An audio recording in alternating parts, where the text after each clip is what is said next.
এই দেখুন, ঠিক কলেজ স্কয়ারের সামনেই গেট দিয়ে ঢুকলাম।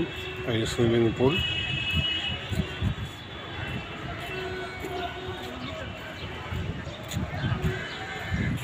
কি সুন্দর দৃশ্য। এখানে প্রোগ্রাম হবে, সেই কাজ চলছে। আগামী 1 এপ্রিল থেকে 7 এপ্রিল পর্যন্ত কলকাতার কলেজ স্কয়ারে বইমেলা শুরু হচ্ছে। তারই প্রস্তুতি দেখুন। আপনারা দেখছেন ইএনসি বাংলা নিউজ থেকে। আমি ডাক্তার সঞ্জয় সেন আপনাদের সামনে। আমরা একটু অন্যরকম, দু চোখ দিয়েই দেখি, সবার সাথে সবার পাশে। আমরা কলকাতার কলেজ স্কয়ারে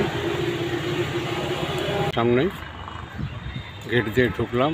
এই সুইমিং পুল, এই দেখুন, ঠিক কলেজ স্কয়ারের সামনেই গেট দিয়ে ঢুকলাম। এই সুইমিং পুল।